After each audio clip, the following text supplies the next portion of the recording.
Welcome back to the Paranormal Girl Podcast. I am your host, Kristen. As promised, I've got something a little different prepared for you guys today. Something a little out of my wheelhouse, you might say.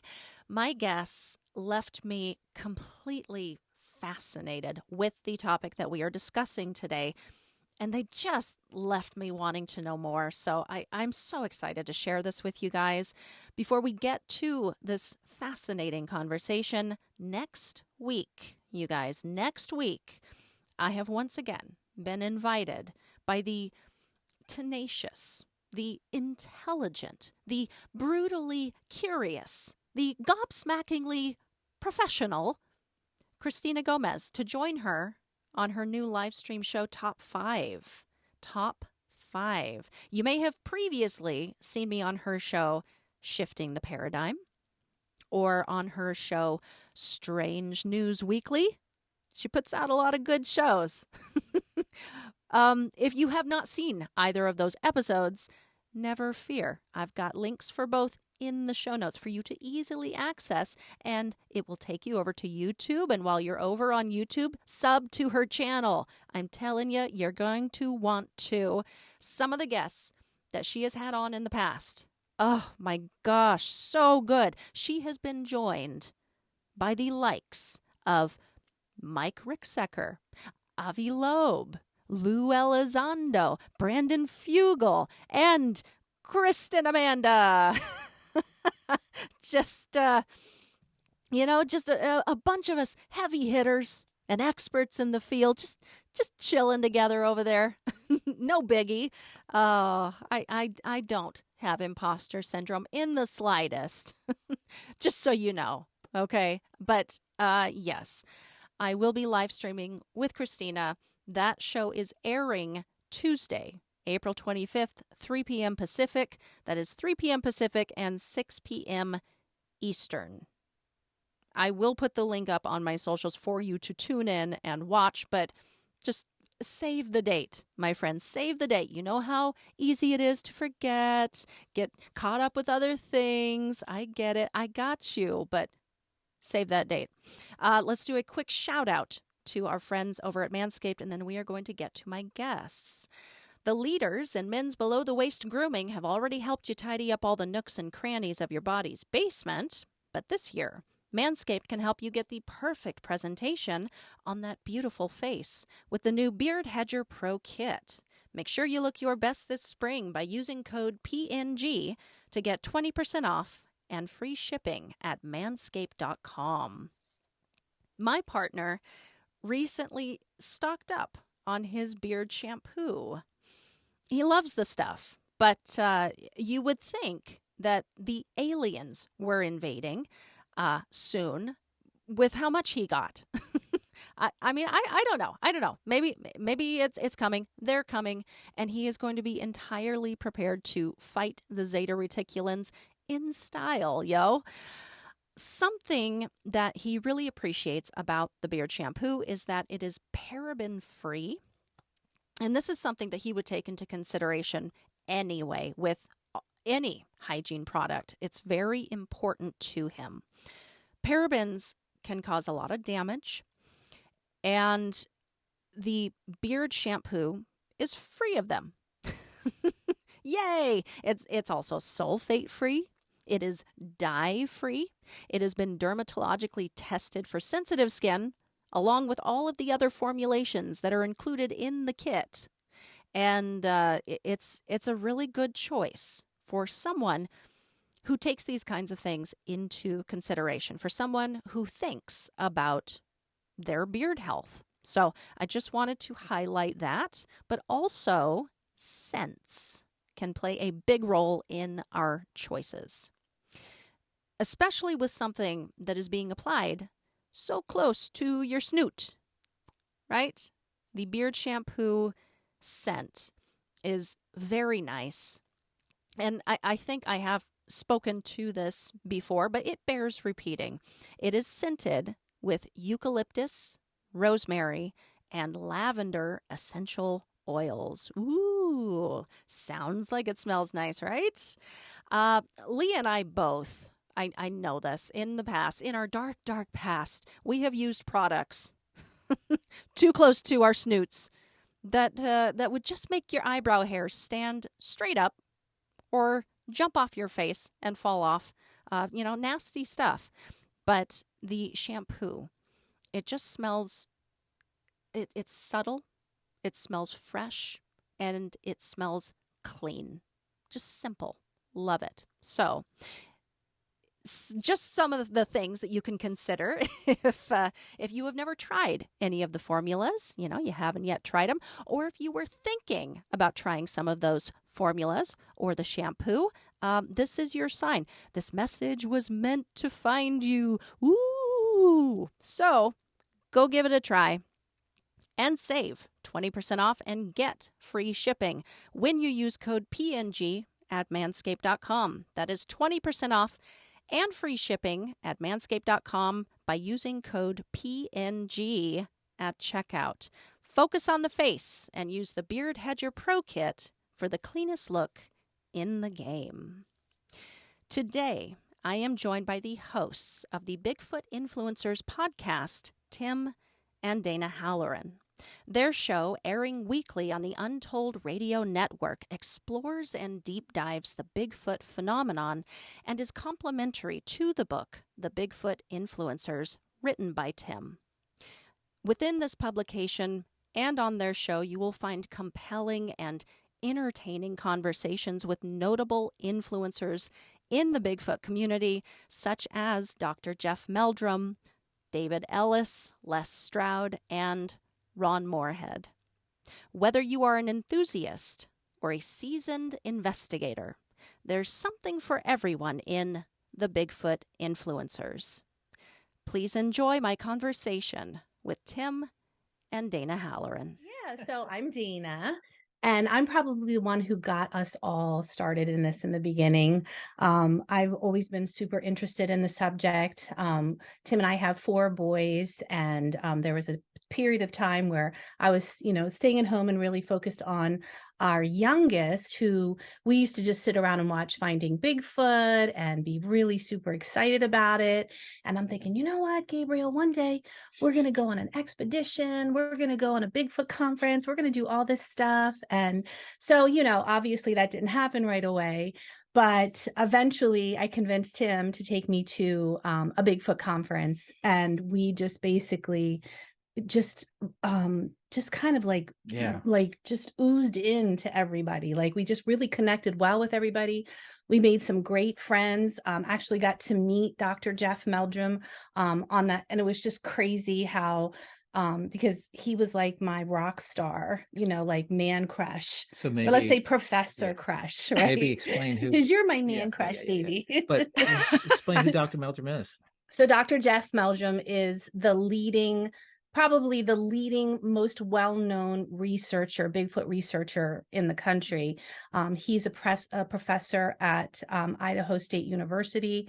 He teaches anthropology. He specializes in bipedal locomotion. So he's like a serious dude. You'll see him on a lot of Bigfoot documentaries. He's the academic when it comes to he's the face of academia in Bigfoot now. Yeah. Right. I guess would be the way. Yeah. Definitely. That's a great way to put it, baby. Thank you. So here we are. We arrived at the Ohio Bigfoot Conference, and, we rented a cabin, but we had to go into the lodge to check in. And so I'm just so excited to be there. Okay. And, Tim's like, whatever, because he's not that into it. And so we're standing in line to go check in, and I see Dr. Jeff checking in too. Oh my God. I mean, it's like, just imagine like the most famous person that you just absolutely love and think is so awesome, and seeing them. So I'm like, oh my God, Tim, oh my God. Don't move. He's like, what? Don't move. I'm like, it's Dr. Jeff. And I don't care. I mean, I'm like, yeah, whatever. He's like, I'm going to go over and talk to him. And I'm like, no, don't. Because Tim is like just so bold. And so he goes over and he starts talking to him. And so, yeah. So then I go over and I'm like, oh my God, I'm your number one fan. Like some crazy psycho girl. And he's like, okay. But later on, he didn't mind. I wouldn't mind. Oh, he's so cool. He's like the coolest dude ever. And so then we just got led into like getting to know everybody else. We got invited to this, exclusive VIP party where Cliff Barrickman was there from Finding Bigfoot, and Bobo as well. And Dr. Jeff was there too. And so we just kind of really got to know everybody on a human level and just got to hear like, I got to like hang out with Dr. Jeff on the porch of this party. It was like talking to God and asking him anything I ever wanted to know about Bigfoot. And it was awesome. So during that trip to Ohio, to the conference, Tim got a good taste of what Bigfoot is all about. Bigfoot is not a joke. Bigfoot is not a dude in a beef jerky commercial. These things really exist. And so that's how I got into the subject. And how about you, Tim? Why don't you tell everybody about you? Oh yeah. So hey. Oh yeah, he exists. Yeah, follow that, Tim. I know how do I follow that? I don't know if I can. So yeah, well, I'm Tim for the audience who probably hasn't figured it out yet, but they have. So it was, I think that event, like everyone, you see the famous footage that was filmed in October of 1967 called the Patterson-Gimlin film. And I think everyone has seen that in the world, and it's the most famous Bigfoot footage there is to date, and actually probably most people think the best, most authentic one. But beyond that, I was always open-minded, but wasn't really my thing. I was like, okay, this is cool, but whatever. So yeah, we get to this conference, and I think what got me, Kristen, was we're sitting there, we're listening to these speakers, and there's a bunch of wonderful speakers there, and listening to Dr. Jeff Meldrum was like, I said, wow, there's actually a scientist, with a PhD who studies this. And I said, well, and listening to him, he's so articulate and so educated about the subject. And it's his specialty. I said that I scratched my head. I said, if there's a scientist involved with this, maybe there's something to this whole Bigfoot thing. And then some of the other speakers that were there, again, someone like a Cliff Barrickman, who's so detail oriented, and he spent his good portion of his life studying footprints and casting footprints and just educating the public and enthusiasts about this. It just got me into it. So that's kind of how we started. Yeah. And I'm just going to add one little thing about the footprints. And I think that's probably the most compelling evidence that I think we really started to understand when we started delving into this subject is that one of those questions that I asked Dr. Jeff, I said, I felt like I was asking God questions. I asked him, I said, so Dr. Jeff, do you really believe in the existence of Bigfoot? And he said to me, believing is something that you have to do when you don't have evidence. It's like faith, when you don't have, but these footprints make me know that there is something out there making these footprints. And from these footprints, they can estimate size, weight, individuals. These footprints that are being made are not fake. They have dermal ridges. They have particularities that a person couldn't fake. Like even a podiatrist couldn't fake. Mm-hmm. So, when it comes down to it, there's something out there making the footprints. Yeah. I gotta say, Dr. Jeff's interview, you guys got to talk to him on your show. One of my all-time favorite episodes so far that I've listened to, you guys. He is absolutely fascinating. I get what you're saying, Dana. It's like it is. It's like listening to God, or it's an expert, in the field, and the fact that he is so smart and so academic, and it is not about belief anymore for him. He knows, and and we're talking about the footprints.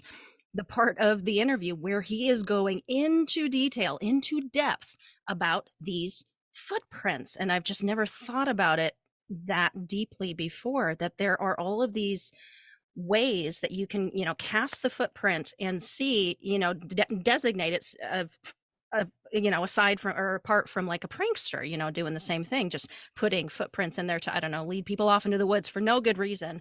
But there are specific details to these footprints that are very compelling, like the dermal ridges, and him just going into like, yeah, this part is flat because of this, and there's like the bend, that's like that's very important too. Break, what they yeah. call it. Yeah. Yeah. So that was a fantastic episode. You guys have Cool. some really incredible guests on the show throughout, though. I couldn't believe it as I was just listening, going through. I'm like, holy cow, Eli Watson. Like I've heard of Small Town Monsters. I've heard of that, and Les. Oh gosh. Oh, I can't remember the other one. Stroud. Yeah. I'm so sorry, but yeah, talk about your guests that you've had thus far to date. Like, who've been some of your favorites?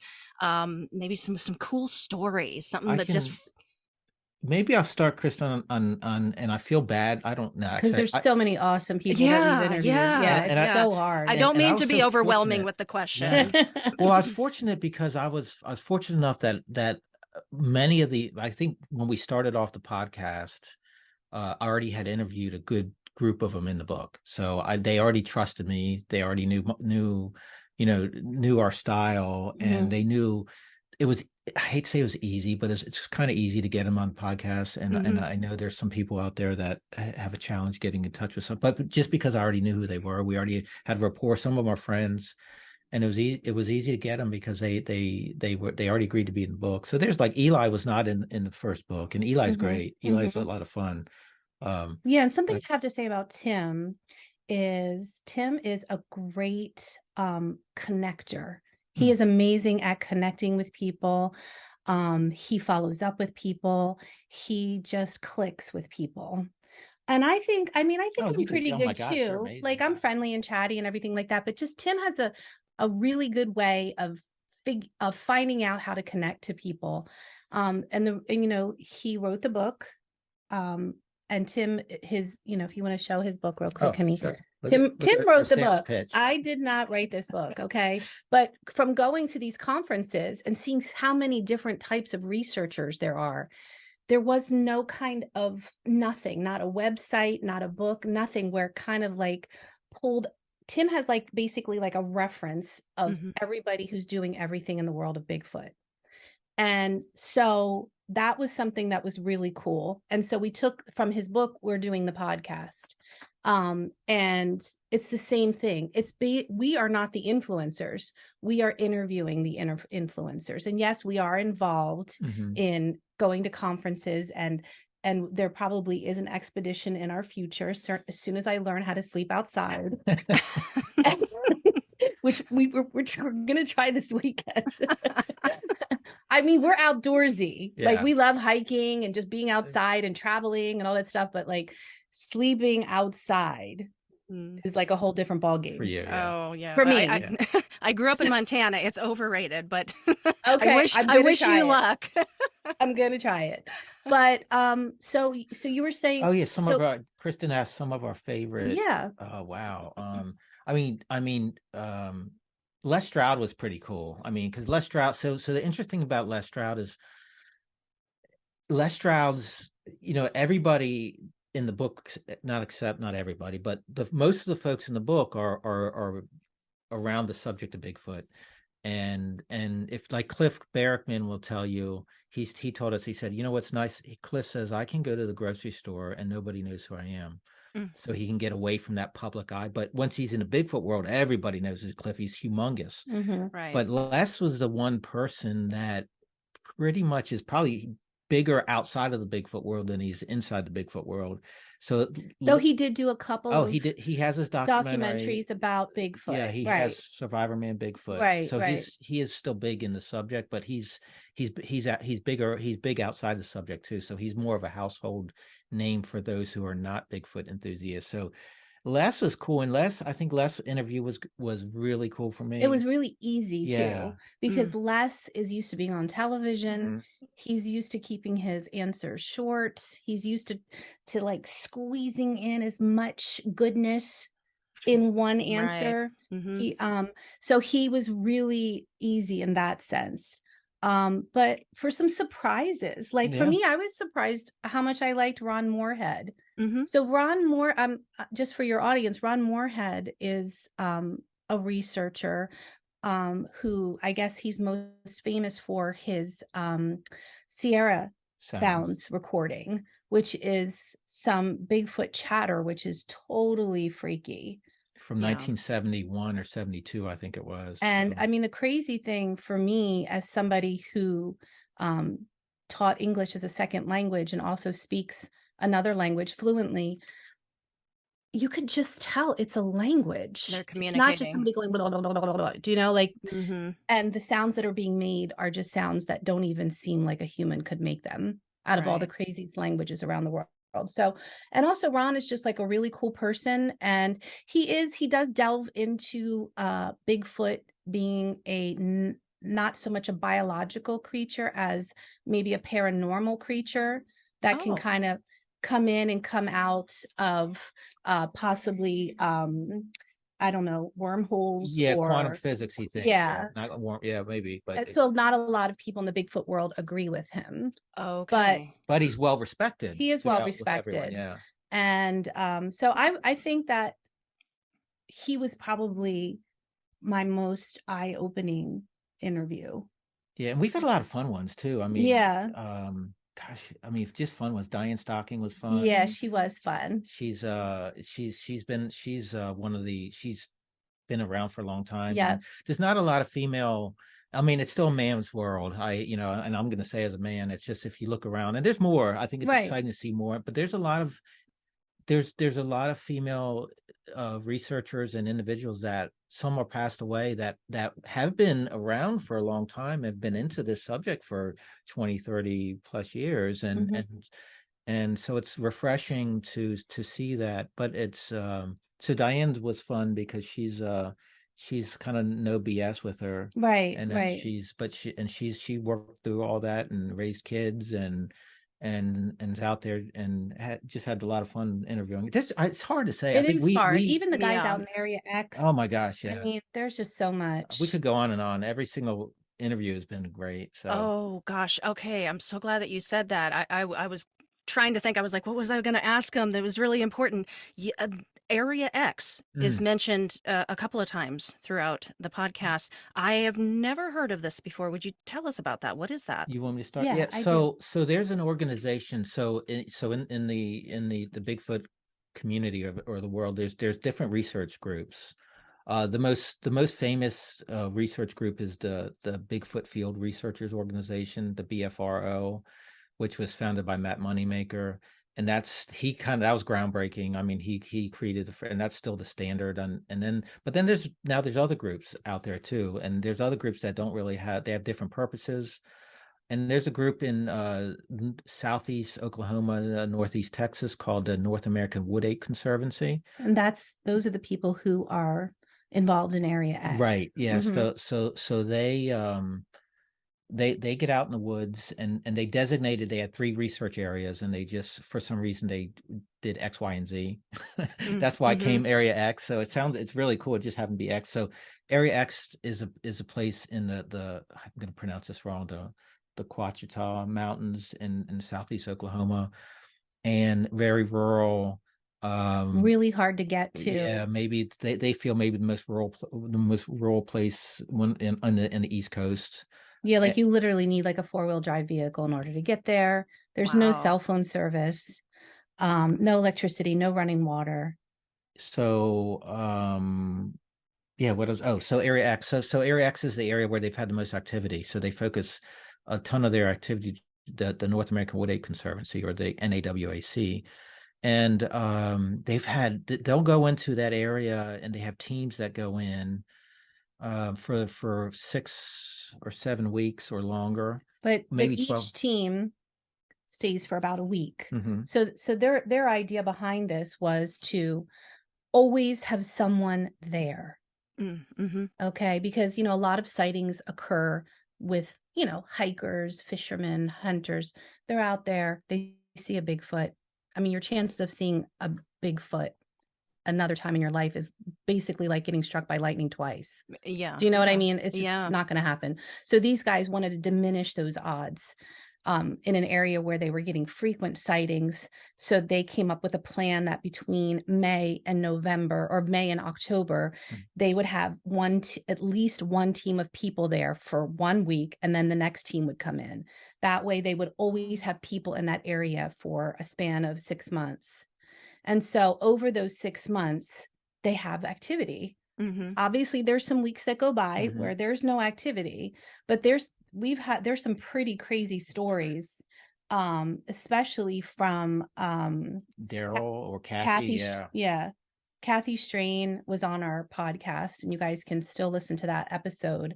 And Kathy's experience, she actually saw 2 of them, chased them.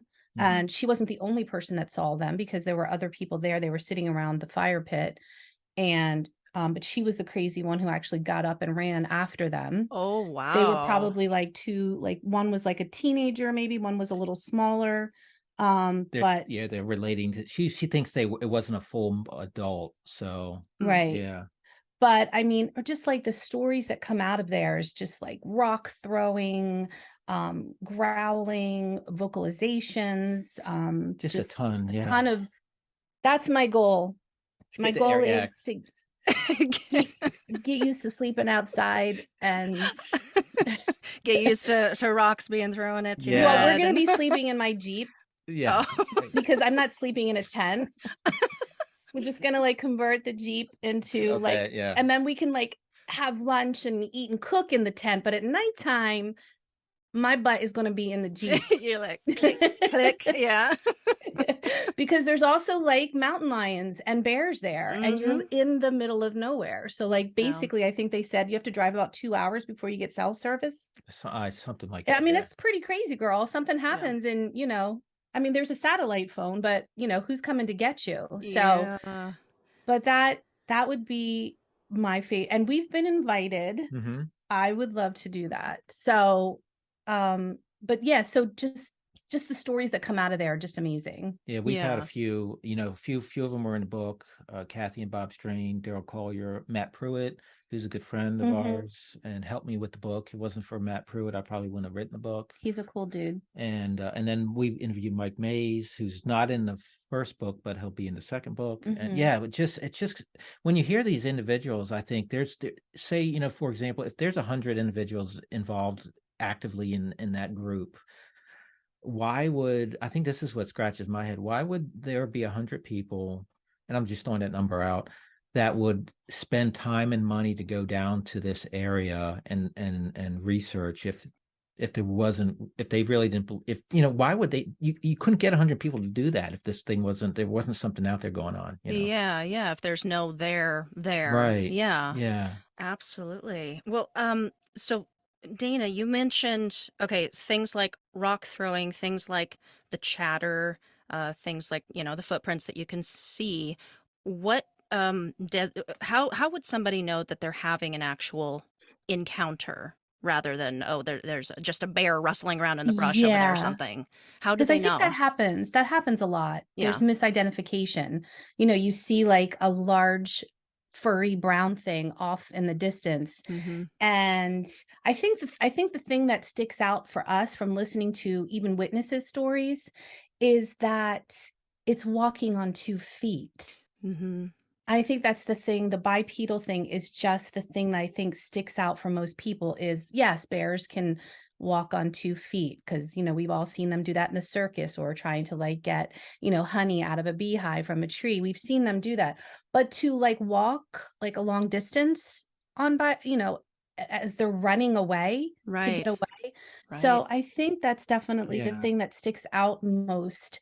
And also like in going to these conferences, I can remember Dr. Jeff Meldrum doing a little seminar where he was trying to teach everybody the difference between a bear and a Sasquatch. Okay. Or the difference between a moose and a Sasquatch. From a footprint standpoint. And also from what they look like. Obviously bears have like a long nose Okay. Sasquatches do not. They have more of a face like us or like any other primate, like a flat face. And, you know, there's just certain like details about a Sasquatch that you need to be on the lookout for.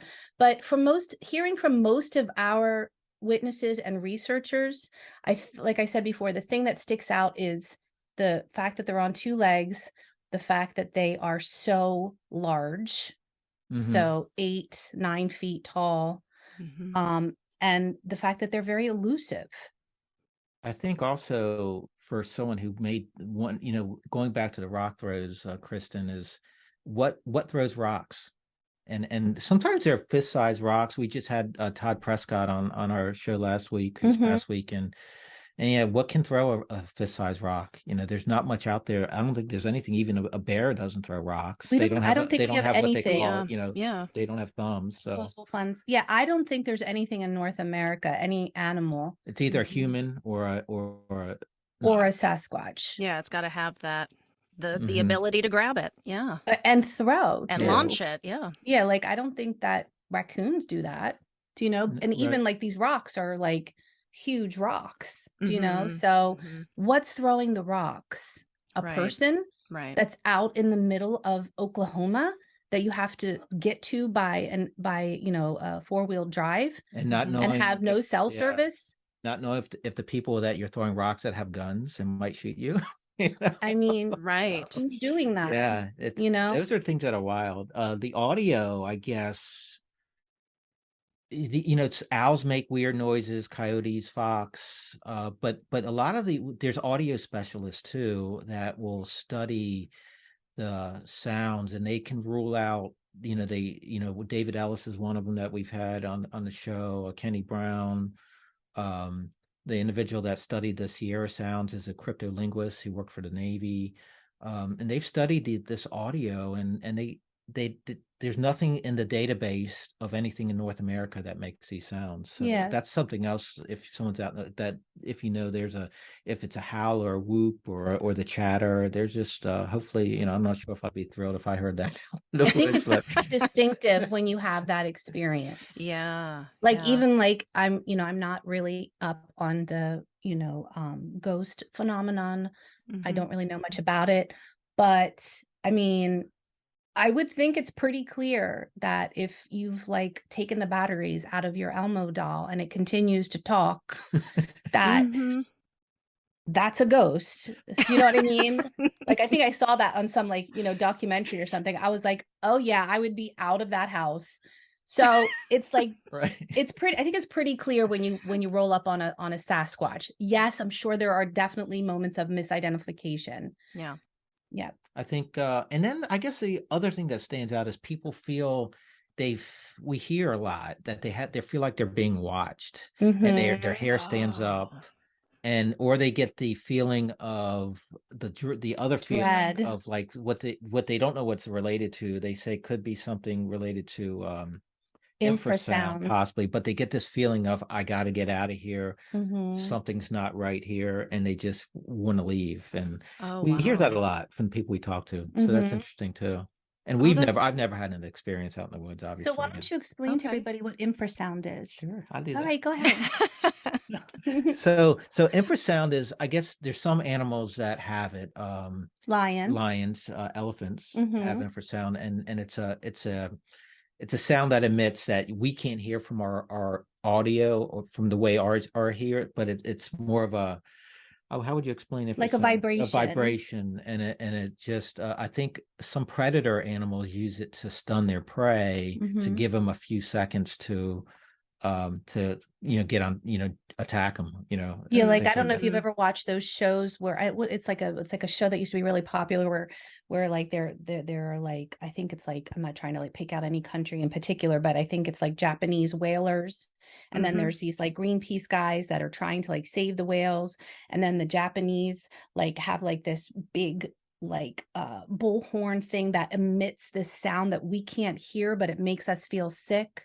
Oh, wow. Yeah, there's Okay. an actual, I mean, I think they've done this before at The some embassy, mhm. I think in the Caribbean, where an American embassy was attacked with this type of, I can't remember Yeah. the name of it, but it's something similar. The military, Mm-hmm. there's been militaries that have studied, and I guess maybe law enforcement, how to use infrasound for crowd control too. Right. So it's not a Okay. sound. So a lot of witnesses have experienced not or just feeling dread, or they shouldn't go any further. Even Kathy, no, Kathy Diane Stocking. Stocking. Yep. And this is like a hardcore bad mama jamma. Okay. She's not like a Dana who's afraid to sleep out in the woods. Girlfriend is like fierce and strong, afraid of nothing. And she was investigating a witness sighting and was walking down a path or a road or something, if I remember, and all of a sudden just got this dread feeling. And she decided to turn around, which is like, what? Because this is the girl that you want with you when you're in a bar fight. You know what I'm saying? So when she said that, I was like, okay. So that's something else that people mention. Okay. Yeah, that's really interesting. When you said people feel dread, I was like, oh wow, well, that's something else I have never heard. But I have heard plenty of stories where people talk about this very unwelcome feeling when they think that they're having an encounter, and they're just like, ooh, yeah, the being watched, and I am not welcome here, and I should scoot. Wow. It reminded me actually of a story. You guys probably know it. I think it was out in West Virginia. This first date, this guy and girl went on the river there, and somehow the rapids got real bad, and they were thrown in the water, and she was getting pulled down, and he caught up to her and like threw her up onto a rock to like save her. And he crawls up on the rock after her.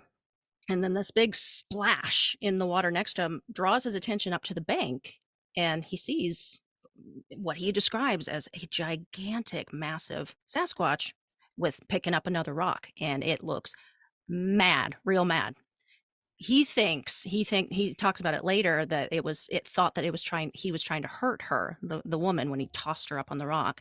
And so he, like, thinking quickly, the thing in the background is like raising the rock, and thinking quickly, he's like, hug me real quick. And she does, and then it dropped the rock and walked away. But just the throwing in the rock, the whole experience. But that's interesting. Interesting. I don't think, though, that if you ask me, I don't think the Bigfoot cared or not whether he was speaking, because they just don't want us around. They don't want anything to do with us, right? There was and I haven't looked into it. There was a report where someone was saved. He saw a baby. He claims he saw a baby one, a Sasquatch. I was just listening to this the other day, and he picked it up because there's a cougar wanting to attack it, and he picked it up to save it, and he had it in his arms. And then, again, I don't know how valid this story is, but then he hears noises in the background, and I guess the mother Sasquatch came through, and she was appreciative of him because he saved the baby, and she took the baby from him and comforted the I don't know I think it was a hunter, I'm not sure, but I got to do some more research. But there's some fascinating stories out there. Whoa. Again, we don't know. I mean, all the evidence out there is they hear the sounds, they see the rocks, unless you see the actual creature throwing the rocks, or you see the creature making the sounds, it's tough to put them to who knows, it could be another creature out there doing it, but that we don't even know exists. But so it's definitely interesting. Now I think the ones that get me are the multi-person daytime sightings, because how are you going to get, I think Todd Prescott was saying on how are you going to get 5 people to tell the same story if it didn't really happen, Yeah. Those are the ones that really get me. I those get me as well. I think on this side of the paranormal, and we're talking about, ghosts and just strange liminal things, oddness that's happening that is spiritual. There are plenty, more than enough stories to go around of multiple witnesses experiencing exactly the same thing, telling the exact same story. It's like, how is that not convincing to you? How is that not so compelling? I wanted to get a little bit deeper into Bigfoot, but I really wanted to ask you just one more thing about the show, because I've heard you talk about this a couple of times. You ask questions about it. I've seen it online. You're very into the history of Bigfoot. And I was just curious, answer this however you want, because it's not really a well-formed question here, but I was curious, what is the significance of understanding the history, knowing the history of Bigfoot to this phenomenon, to understanding it now? I think that's a better question for you. Okay. Yeah, because he's so obsessed, girl. That's all he wants to talk about. Well, so it's going to be a multi-part, and I'll try to make a quick answer for No. audience. Please take your time, Tim. I think if you go back to Native First Nation and Native American lore is probably where it starts. Every single, and Kathy Strain wrote a book about this, Giants, Cannibals, and Monsters. I think the name of her book is. I should know it. Sorry, Kathy. I think that is the title. So every single tribe references a hairy creature. They have a different name for it. They all have they all reference it in their lore and their history. And some of what we hear is all the other animals that they describe. Well, some describe them as animals, some describe them as another tribe of people, and they all have a name or different name, a different theory on them. But when it comes to the animals, if you look at their history, and there's these things called pictographs that they have found in caves, and all the other animals are real animals. They're coyotes or eagles, and then there's this other thing.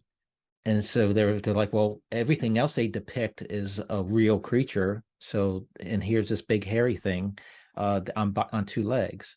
So I think that's where it starts. I think from the historical standpoint is, okay, there's actually a historical reference to this from going way, it could be thousands of years for all we know.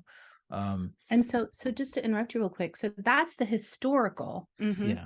So, but if you go back to science, thousands and thousands and thousands of years ago, probably not even that long ago, because some of us still have Neanderthal DNA that will come up in a lot of these DNA tests that we're doing. There was a time where Homo sapiens coexisted with other hominids. Right. So it wasn't just like we were only on the earth. So, and that's just what we have fossil evidence of. So, and we have evolved to where we are right now. So who's to say that one of these other hominids didn't evolve into a Sasquatch that we haven't yet discovered? And when I say discovered, I mean, we don't have a live one or a dead one, but we do have other evidence. So there's a very strong possibility that in certain pockets of North America, as in other parts of the world, there are still some individuals that are still we're discovering new things all the time, new things. And like, I always bring this up a lot, but there was recently, maybe about 4 or 5 years ago, in Corsica, which is, I think it's part of France, actually. It used to be a part of Italy. So it's if you're looking at Italy and you go to the left, in the Tyrrhenian Sea, there is an island called Corsica. And lore and legend has always been talking about this thing called Jatu Volpe, which basically means a wolf cat. And, there were a lot of legend about this thing existing, blah, blah, blah. Basically, it's like a big cat. So it could almost look like a domestic cat, but it's bigger and it's got like a funky kind of different tail. Like a bobcat, maybe. But a bobcat has no tail. Right. But yeah, like maybe about the size of a bobcat. So everybody's talking about, it's a tiny island, girl. Like we're talking, Corsica is not big. Yeah. Okay. Yeah. So, I mean, I don't even know. It might be like the size of Puerto Rico, maybe, if I had to like envision, maybe even smaller. And okay, so guess what happens? One of these things got caught in a chicken coop. Oh. And they got one. Okay. And then they were like, okay, this thing is real. This is not a legend, folklore. It's a real thing. Yeah. Recently just happened in Papua New Guinea as well. Some type of pheasant that they thought was extinct. People heard them. People saw them. They sent out some biologists, set up some trail cams. Boom. So these things happen all the time. Yeah. So who's to say, I mean, how many acres of land in North America are uninhabited? I think it's obnoxious. I think 60% of North America is not inhabited. I think it might even be more than that. Yeah. So that's where he's more into like the history of humans documenting and writing about them. And that is so important too. But there's a lot of physical evidence that shows that there were different types of hominids. And then because the term Bigfoot wasn't coined until the 50s, and then the term Sasquatch was coined in Canada in 1929, there's newspaper articles that go back that call them different things. And so you can pull up, there's some people just focus on that, and there's the hairy man or the wild man, and there's European newspapers, from when settlers came over, from the last few hundred years. So there's documentation there. And then and then I guess the third part of the history that I always, we had the big push, I guess, in the 50s is when people really started. There were some famous researchers that really got into this before the Patterson-Gimlin film that we talked about earlier was filmed in 1967. It started in the 50s, and they and then it's important to understand the where it was, just so what's work's been done, how they approached it, and it really it morphed of where we are today with the subject. So I think that's why it's really important to understand the history. Whether I think what happened with a lot of the early researchers, they don't have the data we have now. They don't know what we have now. So some of the things may seem antiquated if you read some of the old historical reports, but they were only going with what they had. They didn't have the internet. They didn't have all the scientific, they didn't have drones. They didn't have trail cams. They didn't have any of that. So I think now we just know more. So I think it's just important to know, where it started, and how it got to where it is today. Yeah. Something kind of fun historical wise that I learned. I don't know if you can see it in the background. I saw yeah. I pointed it out when we first got on. Oh, yeah. So I had never thought about this before, but that is an iconic shape there. That is, I just learned this. I just watched it on a video. That is the shape, that frame that they always cut to the Patterson-Gimlin film, where it's walking, that's got that stride, and it's swinging its arms, and it's looking at you. That iconic shape. And I just never thought about it before. I was like, oh my God, that is everywhere. I see that everywhere. I see that, and I immediately know what it is. As for the Patterson-Gimlin film, I don't think we can do this interview without talking about it a bit. Why? I have seen it. Yes, everybody has seen it. Why is that film, which, as far as I understand it, has not been debunked yet, not officially? Right. Why is it so convincing? What is it about that footage? Well, I think first it's a minute long, so it's no one else has gotten any footage for that long. The history behind it, and there's still people who'll go back and forth on it, and I think even sometimes I look at it like, is that really? But so the history of it, these are two cowboys that took this film, and yes, the one, Roger Patterson, that's why they were in the woods. They were filming a documentary about Bigfoot, so they were actually looking for it. But the reason they were in the woods is because there were sightings, and they had been there previously, and tracks were cast, and so they were in an area that was having reports. So the chances were more likely. The film was, again, a minute long. I think that's one of the things. And then when you look at it, I mean, some people look at it and say, "Oh, that's just a person in a suit." And there's times that I've looked at it and say, your first glance, I remember when I very first looked at it, when I was a kid, I was like, oh yeah, look at that guy in the suit. Right? But when you really get into it, number one, it's a female because there's breasts. And then there's muscle movement. And then when you look at it, when you talk to a lot of the specialists, and I think it was, I guess it was Bill Munns who worked on Planet of the Apes. I think it was Bill Munns. Yeah. And they had a conversation about this. So for 1967, for someone to fabricate a costume, and these are just two guys, two cowboys, so there wasn't a big production crew. The chances of them fabricating this costume and filming it, with no funds or even limited funds, or it's just a shot in the dark that this could be fake. And then There's no way that the muscle flexing, the best thing that you can do is probably hear Dr. Jeff explain why he believes that the Patterson-Gimlin film is real. And then he found footprints. Right. They also found footprints after, but it's the way that it's walking. People can't walk like that. We can't walk like that. They have like dissected that film. There's no way in 1967 that somebody could have. I mean, we were born in the early 70s, and we grew up with like Star Wars coming out in the latter part of the decade, and I mean, even those costumes weren't. Really, right. They just weren't. They just. How are they going to get? Who did the special effects? Was it Steven Spielberg or George Lucas? Who was it that did the special effects for Star Wars? Well, that's George Lucas, right? They're not gonna get somebody to do a Bigfoot costume 10 years before that walking through the woods. So it still remains, I think, the best documented film of an actual Bigfoot. I mean, there's been people come out. There's definitely been some people said. One guy said he made the suit and sold it to somebody. Then there's a gentleman named Bob Hieronymus, which was he was friends with Bob Gimlin and Roger Patterson, and he said it was him in a suit, and he was a tall guy, and so there's definitely some skeptics out there, but it's just hard to say that. How do you? It's just a lot going on with that. And now that we're into that discussion, because this is just something that has, like when you delve into this whole subject, other things just kind of pop up for you.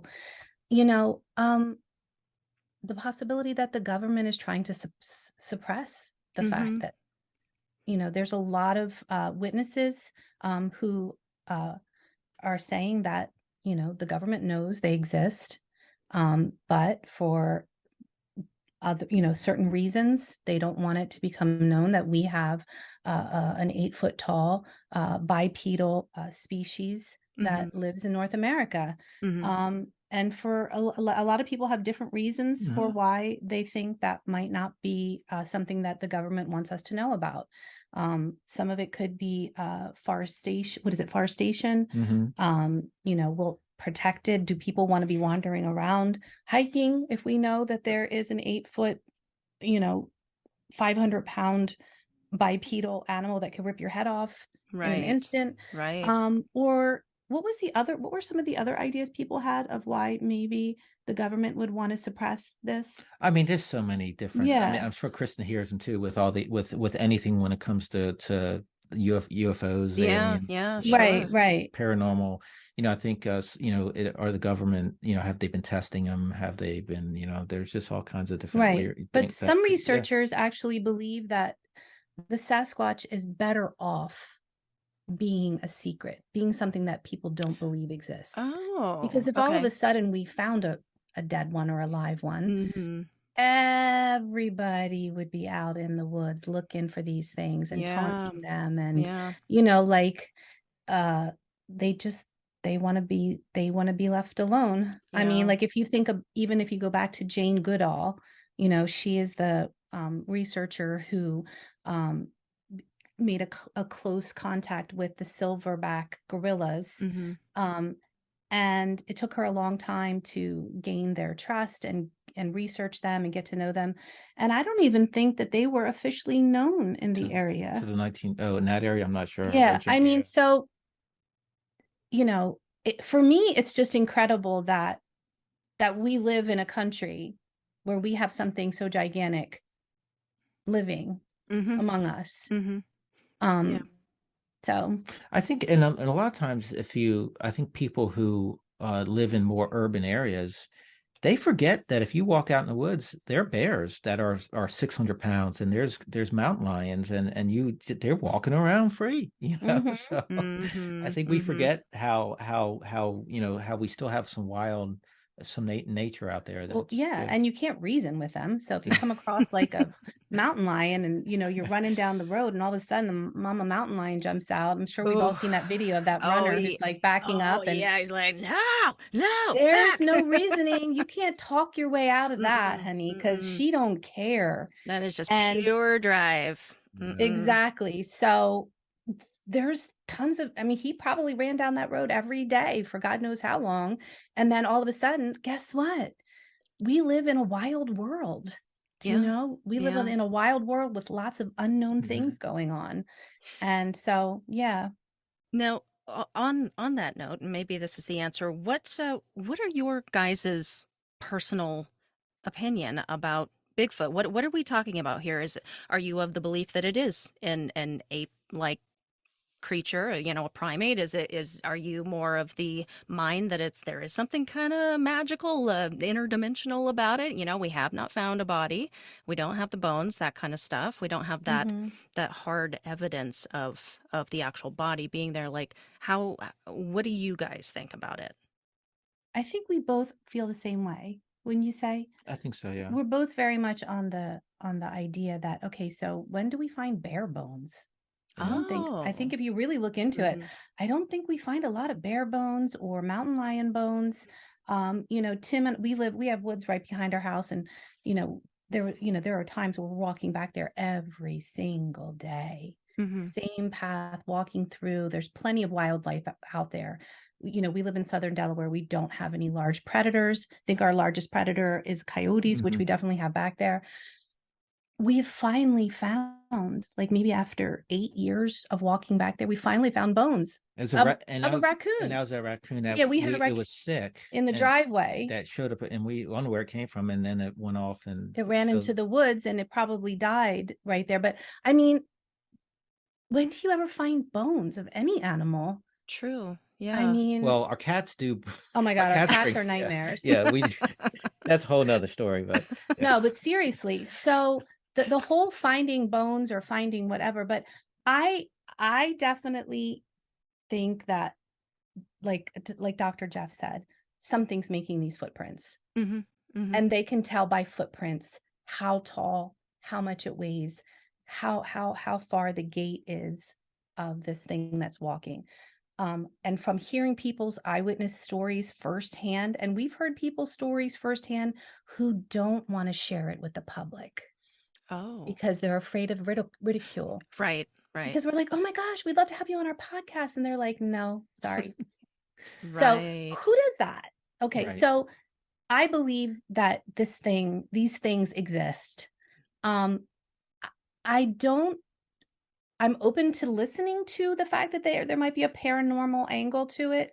Because I'm very open-minded, but it just doesn't make sense to me.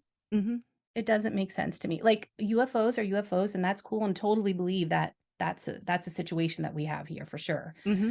That UFOs, the only reason I could see UFOs and Bigfoots maybe like connecting in any way would be the fact that I have this belief, as well as Dr. Jeff, because we got this at the end of the podcast. Was that I don't my think question he believes to Dr. it. He Jeff? mentioned it. Let's not get my question to Dr. Jeff was. Why are human beings so far more intelligent than the rest of the species of animals on this planet? Dr. Jeff said whether it's something otherworldly, whether it's divine, from God, divinity from God, or something else otherworldly, that's like, so here's my thought process. Maybe Bigfoot, what is kind of what we were supposed to be before aliens crossbred with them and created us. Oh. Okay, I know. Okay. No, I love a good theory. I love it. Okay, so maybe if we got one and they did some, examination or testing or whatever, they would find that, like other primates, we have a lot of DNA that we share. So who knows if the Sasquatch is the missing link to maybe we would have stayed like a Sasquatch had we not interbred with aliens. Now everybody's like, whoa, Dana's like really out there. But well, how does that explain we're so far intelligent than any other species? So that's the only way that I go with like paranormal, or I don't know. Do we put UFOs in paranormal subject? Well, I Or... guess technically anything not normal is Oh, para. right. Yeah. Okay. So, Okay. Right. so it Right. could be, yeah. So even Okay. Bigfoot in that sense, if it's not norm, it's yeah. I don't know. I mean, I'm same thing. I'm more biological. I'm hey, if something weird happens and there's evidence behind it, I'm all cool with it. It could be. Mhm. We do get occasionally you hear people talk about when there's Bigfoot or Sasquatch activity there, they see orbs or lights.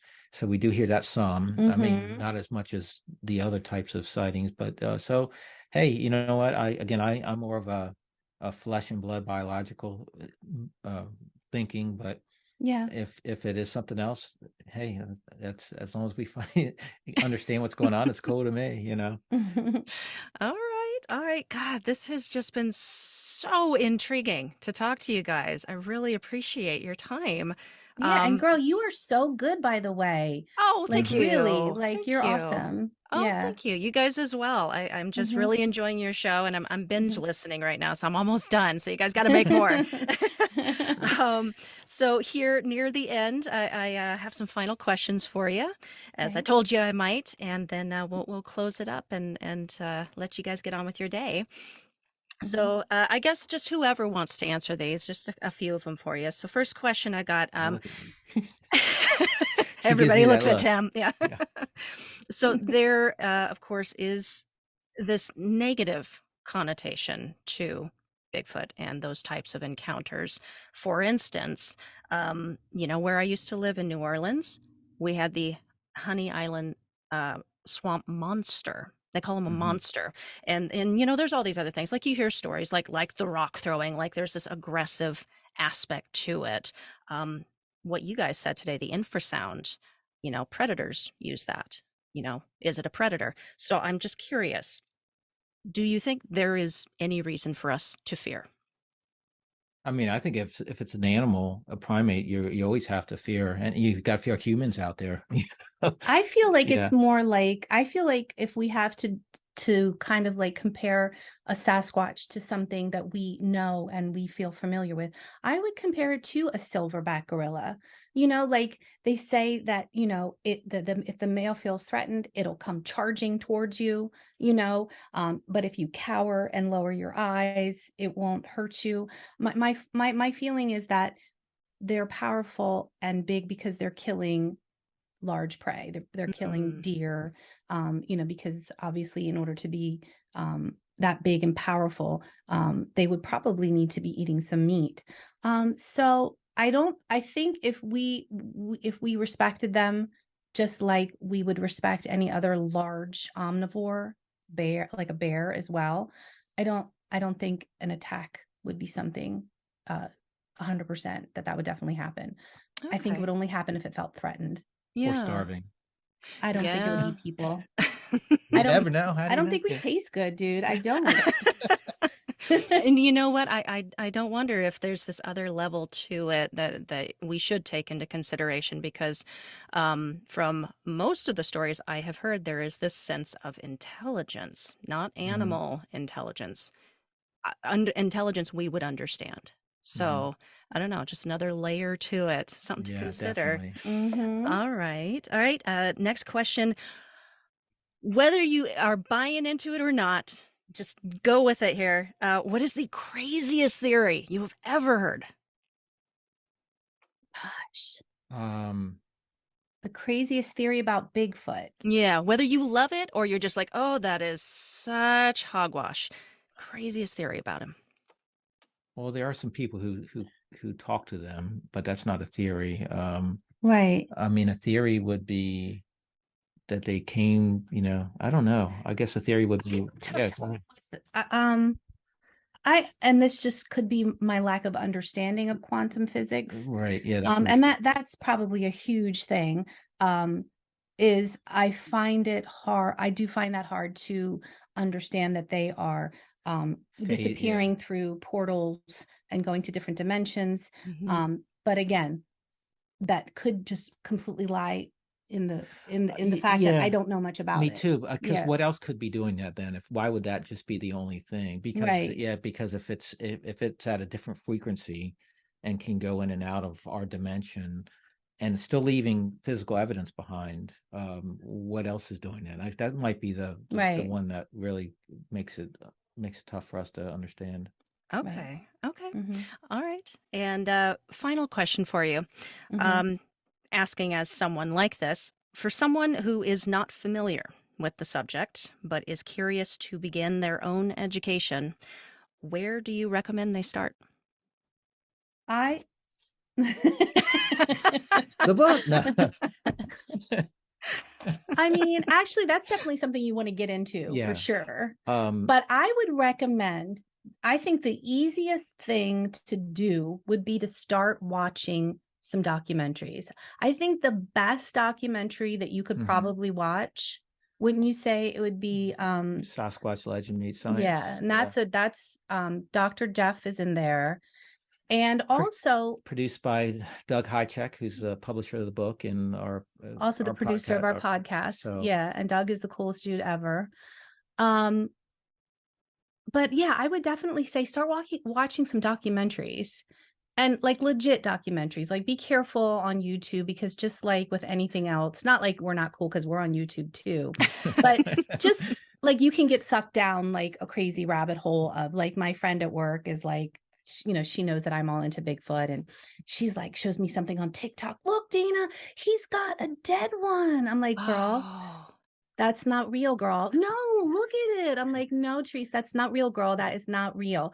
So be careful what you're looking into. But I would definitely say it's so easy to watch a documentary. Sit on the couch one night, get some popcorn, and just start watching. And then get some of the old books that were from the John Green, Ivan T. Sanderson, just there's some authors out there. Lauren Coleman has some really great books, and just to get an understanding of it, of the subject and the history of it. Because even if you don't believe it, even if you read some of these books and then go on later and don't agree with it, but it gives you a foundation, so you get an understanding. Christopher Murphy had one of the really good book. There's just a bunch of, I could go on and on and on. I got a list of them in my book. And get Tim's book. Because once you get all into it, if you get Tim's book, which is really cool, because you've got all the people in here who are doing things, doing the research. So you get to know them, you get to know what they're doing, what area that they're in.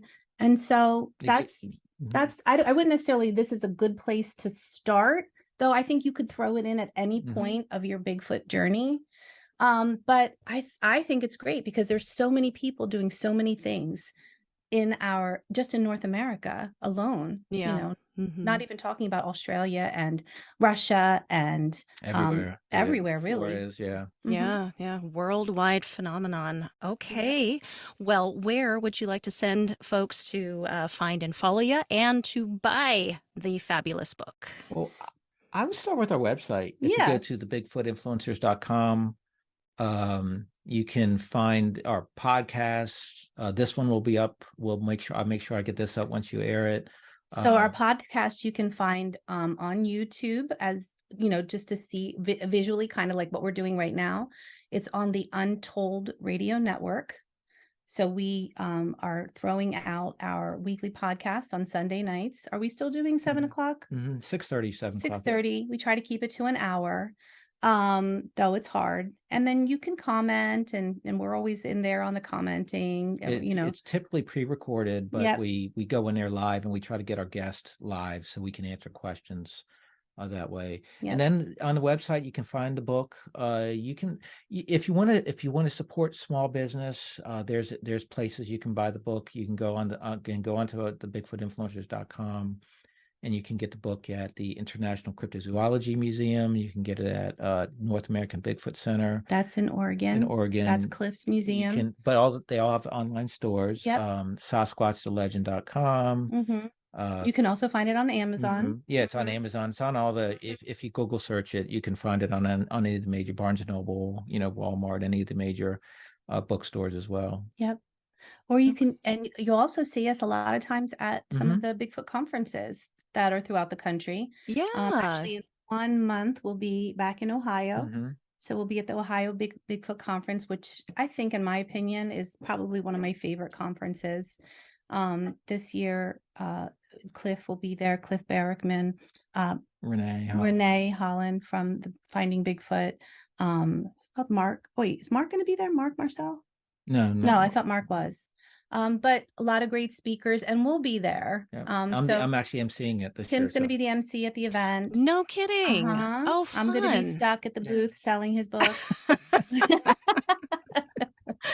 But having a great time and chit-chatting with everybody. Yeah, so that's another place where you can find us. But you can follow us on Facebook. You can follow us on Instagram. And then we're also doing like a separate YouTube channel, which is kind of like our thing that you can see here in the background, Out of the Woods with Tim and Dana. We're building up some videos right now where I'm even doing like a little thing called Eat Like a Squatch.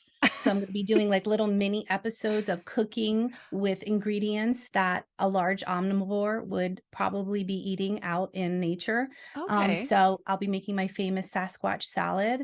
And so we just have so much content that we can't get on our weekly episode. So we're just going to throw it on there. There's some bonus things, and we're going to interview. Hopefully we'll get you on there. I'm going to interview people in the media and podcasters. Sure. And things like that, so. Oh my gosh, you guys are my heroes. You are doing so much. Yep. All right. Well, to take us out, would you like to leave us with any final thoughts or words of wisdom? Well, wisdom's tough with me because I don't know if I have any. No. Yes, you do. I just, what I would say, be open-minded. If you believe in something, follow it. Rule out anything that it can't be, and don't give up on it. And and we do this because we enjoy it. We love it. We have fun together, and we love people. We just what drives us is we're interested and fascinated with people and love learning about them and humbled by it. It's really cool what we do. So yes, I would definitely say the same thing. Keep your mind open and realize that there's so much going on outside of your little bubble. There's so much going on. There's good stuff and there's bad stuff. Maybe try to focus on the good stuff, the exciting stuff, the new adventures, the new journeys, the new discoveries. And so I would definitely say, keep your mind open. Tim and Dana Halloran of the Bigfoot Influencers. This was so much fun, you guys. Thank you so much. So much fun for us, too. Thank you. Kristen. You were awesome, girl. You rocked it. Thank you to Tim and Dana for joining me on the show. Just an excellent conversation. I had so much fun with you guys, and I cannot wait for next time. Please check out the links I have below to find out more about my guests, to listen to their show, and find where you can pick up a copy of their book. And of course, I have all of the links for this show included below as well, to the socials, the website, YouTube, email, Patreon. If you wish to support the Paranormal Girl podcast, I've made it very easy for you to do so. Let's connect at Paranormal Girl Pod on all socials. ParanormalGirlPod@gmail.com is the email. I had to think there. And Patreon. Oh, I recently posted a video exclusively for my patrons. It's nowhere else because I wanted their thoughts and their feedback on something strange that I caught on video in my studio last week's episode. And it's not crazy spooky or anything like that, but it is weird. It's weird just. I didn't even notice it until I went to post the video, and I was like, what the heck is that? So I cut that clip out, slowed it down, and posted it for my patrons. And I have received some feedback already, always with the good info, Dave, always. And I really appreciate your thoughts as to what you thought it could have been. For anyone else who wishes to support the show in this way, I look forward to hearing your thoughts as well. That is a wrap on today's show. My guest next week has appeared live on BBC Radio Leeds, as well as Most Haunted's Yvette Fielding's podcast, Paranormal Activity, to discuss her experiences living in what is thought to be one of the most haunted houses in Leeds. She has published a story about her time there and about the decades of profound experiences and downright bizarre situations that ultimately thrust her unexpectedly into the realms of the paranormal. The book is called A True Story, and my guest is author Ann Bateson. Don't miss it. All for now. See you guys in a week. Stay safe, keep the nightlight on, and sleep with one eye open.